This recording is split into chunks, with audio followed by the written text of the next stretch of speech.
বর্তমান মুসলিম বিশ্বের সবচেয়ে যারা কষ্টে আছেন, ফিলিস্তিনের গাজা শহরের মুসলমান, তাদের জন্য আপনারা দোয়া করবেন ইনশাআল্লাহ।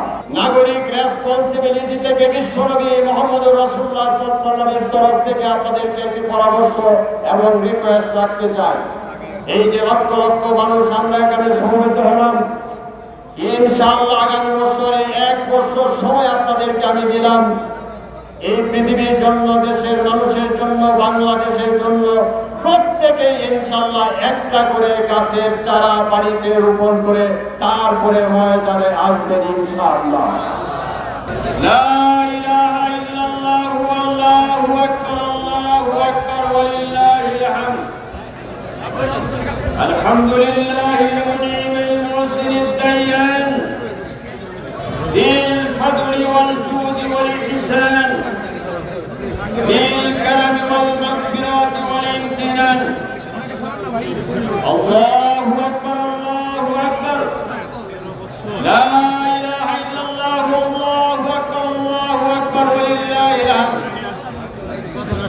ونشهد أن لا إله إلا الله وحده لا شريك له، ونشهد أن سيدنا ومولانا محمدا عبده ورسوله، ورسوله الذي أرسل حين شاء الكفر في البلدان، صلى الله عليه وعلى آله وأصحابه ما لما القمران وتعاقب الملوان. أما بعد، فاعلموا أن يومكم هذا يوم عيد لله، عليكم فيه أواعد الإحسان، أواعد الإحسان ورجاء نيل الدرجات والعفو والغفران. قال الله تعالى: ولتكن منكم أمة يدعون إلى الخير ويأمرون بالمعروف وينهون عن المنكر وأولئك هم المفلحون. وقال تعالى: واعتصموا بحبل الله جميعا ولا تفرقوا. وقال تعالى: قل بفضل الله وبرحمته فبذلك فليفرحوا. وقال رسول الله صلى الله عليه وسلم: إنا لكل وقال عليه الصلاة والسلام: فإذا كان يوم عيد يعني يوم فطرهم فهذه الملائكة. فقال: يا ملائكتي ما جزاء من وفى عمله؟ قالوا: ربنا جزاؤه أن يوفى أجره. قال: ملائكتي يميني وإيماني قضوا فريضتي عليهم ثم خرجوا يرجون إلى الدعاء. وعزتي وجلالي وكلامي وعلومي وارتفاع مكاني لأوجبنه. فيقول: قد غفرت لكم وبدلت سيئاتكم حسنات. قال: فيرجون مغفورا لهم. الله أكبر، الله أكبر، لا إله إلا الله، والله أكبر، الله أكبر ولله الحمد.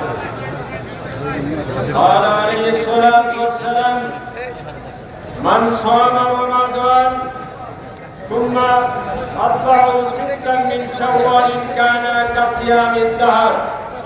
الله أكبر، الله أكبر، لا إله إلا الله، والله أكبر، الله أكبر ولله الحمد. إلا أنت خلقتني وأنا عبدك وأنا على عهدك ووعدك ما استطعت أعوذ بك من شر ما صنعت. أبو لك بنعمتك علي وأبو بذنبي فاغفر لي إنه لا يغفر الذنوب إلا أنت.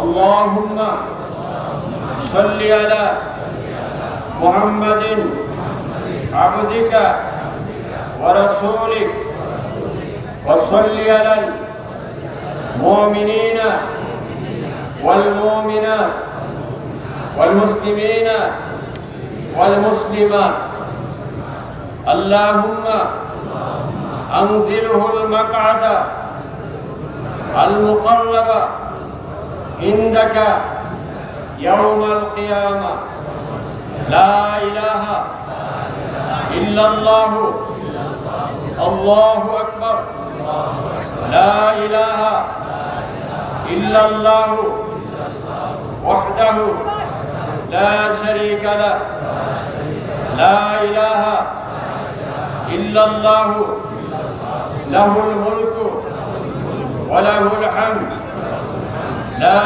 إله إلا الله ولا حول ولا قوة إلا بالله العلي العظيم حسبي الله لا إله إلا هو عليه توكلت وهو رب العرش العظيم لا إله إلا أنت سبحانك إني كنت من الظالمين আমাদের ঈদগাহ ময়দানের বিগত দিনের যে সমস্ত মুসল্লিদেরকে আমরা হারিয়েছি সে সমস্ত মুসল্লিদের জন্য ঈদের জামাতে যারা শামিল হতে পারেন নাই সেই সমস্ত যারা ঘরে অবস্থান করতেছেন মা বোনদের জন্য ঈদগাহ ময়দানের বিপুল পরিমাণ জমির যিনি ওয়াকিফ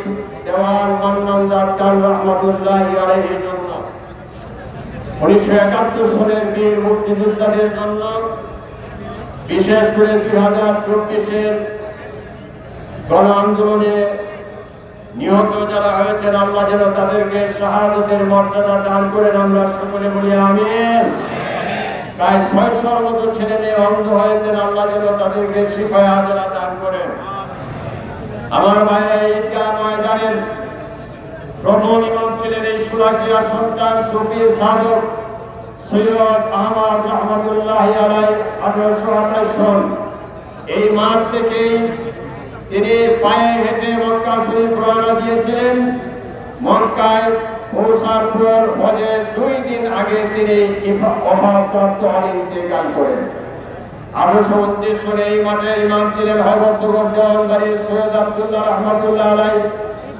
এরই ধারাবাহিকতায় স্বাধীনতার পর 13তম ইমাম ছিলেন 3 দশক পর্যন্ত হযরত কামিল মাদ্রাসার প্রিন্সিপাল মুফতি আবুল খায়ের মোহাম্মদ নুরুল্লাহ রহমতুল্লাহি আলাইহি। 2004 থেকে 2009 এর পূর্ব পর্যন্ত আমি আপনাদের সাথে ছিলাম। মাঝখানে একটু ব্যত্যয় ঘটে গেল, আমরা সেই কষ্টের কথা বেদনার কথা বলে যেতে চাই। আমি সবিনয়ে আপনাদেরকে জিজ্ঞাসা করতে চাই, এই মাঠের মোতাবাল্লি দেওয়ান ফাত্তাহ দারকান, জেলা প্রশাসক, ঈদগাহ কমিটি, শহরের নেতৃবৃন্দ সম্মিলিতভাবে পুনরায় তারা যে আমাকে পুনর্বহালের সিদ্ধান্ত নিয়েছেন, আপনারা স্বেচ্ছায় সজ্ঞানে আজকে জানাবেন এই সিদ্ধান্তের সাথে আপনারা কারা কারা আপনাদের হাতে আমি দেখতে চাই। আমি আপনাদের ঋণ পরিশোধ করতে পারবো না, কিন্তু আমি আমার কলিজা থেকে আপনাদের জন্য দোয়া করি। আর আপনাদের কাছে আমার, যেহেতু আপনারা আমাকে ভালোবেসে নিয়ে এসেছেন, আপনাদের কাছে আমার কিছু দাবি দেওয়া আছে।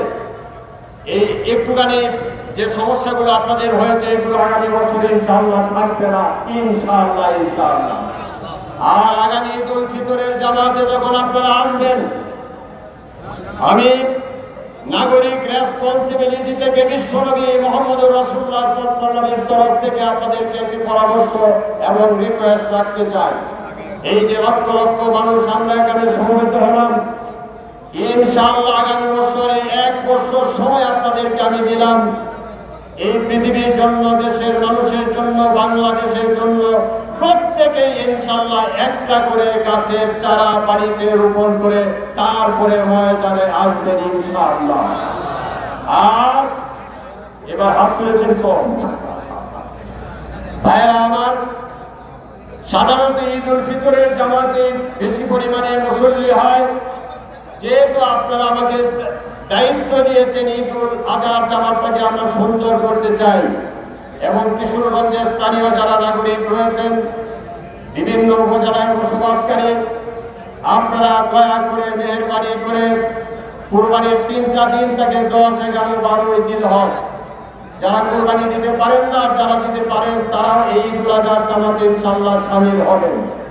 ঈদের নামাজ মাঠে আদায় করা সুন্নতে মুআক্কাদা, এই দাওয়াতটা আমি আপনাদেরকে অগ্রিম দিয়ে রাখলাম। আর আপনারা অবশ্যই বর্তমান মুসলিম বিশ্বের সবচেয়ে যারা কষ্টে আছেন, ফিলিস্তিনের গাজা শহরের মুসলমান, তাদের জন্য আপনারা দোয়া করবেন ইনশাআল্লাহ।